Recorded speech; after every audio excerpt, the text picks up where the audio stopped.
30 days without caffeine, and something genuinely weird happens inside your brain. Ever wonder why quitting feels so physically awful, even though caffeine is just a drink? Today, I'll explain what caffeine actually does to your brain like you're 5 years old. By the end, you'll understand exactly what caffeine was doing to your brain all along. You'll see what happens when you take it away, and why most people quit too early to ever reach the good part.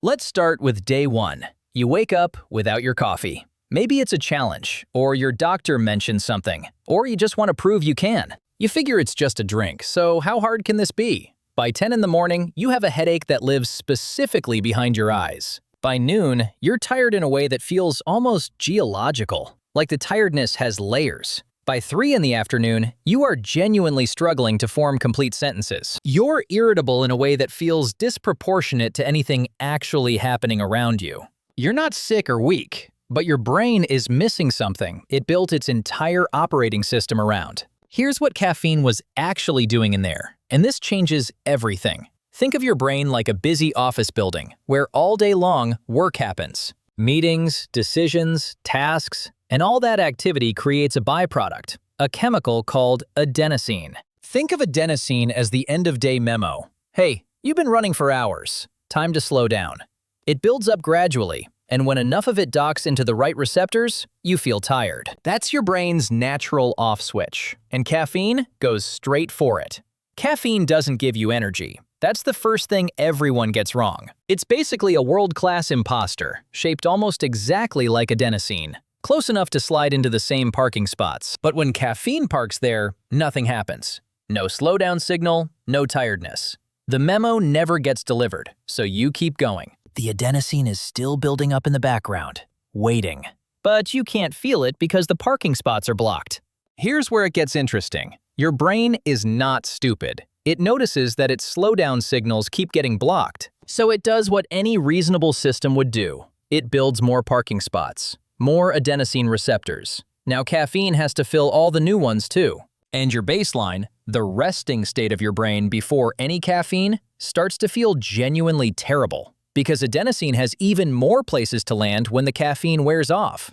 This is why regular coffee drinkers often report feeling worse in the morning than non-drinkers, even before they've had a single sip. What's worth sitting with is that this process doesn't take years to begin. Research suggests meaningful receptor upregulation can start within just a few days of regular use. Your brain is remarkably fast at adapting to what you keep giving it. The same plasticity that makes humans so good at learning gets quietly redirected into accommodating your morning habit. It's adaptation working exactly as designed, just not in a direction that serves you. That's not a habit. That's structural. Your brain physically rewired around the caffeine, and the moment you stop, all those extra receptors flood with adenosine at once. That's the headache. That's the fog. That's why day 2 sometimes feels worse than day 1. So you feel awful. And this is the moment most people quit quitting, and that is not an accident. The energy drink industry is worth $75 billion. It did not get there by helping people feel good without it. These companies specifically market to teenagers, people whose brains are still developing, because catching someone early means decades of recurring revenue. They call it customer acquisition. Your brain calls it its new normal. There's a reason the coffee shop is on every corner. And the vending machine full of Red Bull is in every lobby. Like, that's just a neutral fact of life. Consider that the average American consumes around 400 milligrams of caffeine per day, roughly 4 cups of coffee. And that number has been climbing steadily for decades. Dependency isn't a side effect of their product. It's the product. Outstanding business model. Brutal design. But here's the plot twist that most caffeine explainers completely skip. And this is the part that genuinely changes how you look at the whole thing. Around day 7 to 10, something shifts. The extra adenosine receptors, the ones your brain built to compensate, start quietly disappearing. Your brain is rebuilding itself back to its original settings, and as that happens, adenosine starts working the way it was supposed to. The signal goes out at the right time. You get tired when it's actually time to sleep. You fall asleep faster. Your deep sleep gets longer. Your brain finally gets more of what it actually needs overnight. Many people report that the quality of that sleep feels distinctly different. Not just longer, but somehow more restoring. Like waking up having actually arrived somewhere. Here's why that matters more than it sounds. Your brain has a cleaning system that only runs while you sleep.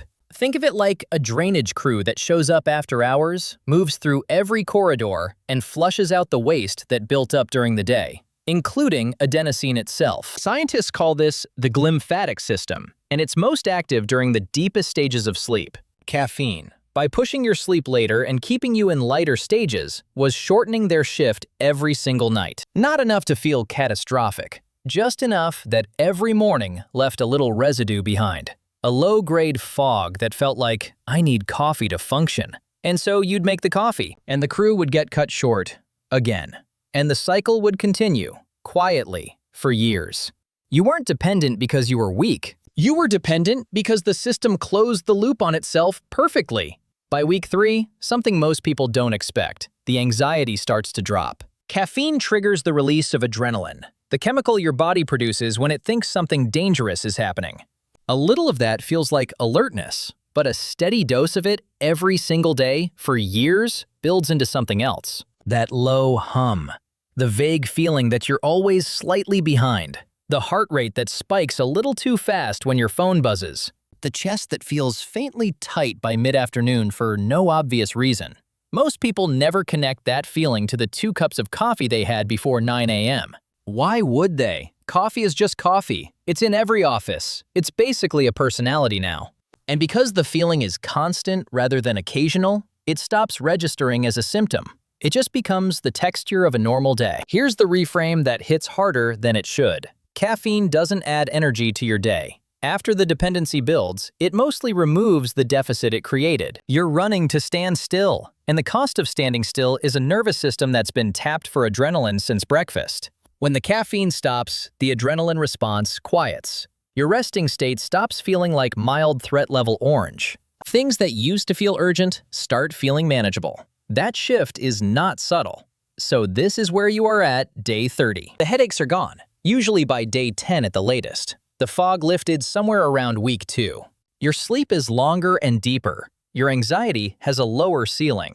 Your body's natural energy cycle is running on its own schedule for the first time in, for a lot of people, years. And the feedback loop that kept you locked in has stopped spinning. You also have your natural adenosine sensitivity back. 1 cup of caffeine now hits the way 3 used to, which means if you choose to go back, and plenty of people do, and that's a completely valid choice, you are working with a system that actually responds again. You have options you didn't have before. You can use less and feel more. You can have it occasionally instead of constantly. That's not nothing.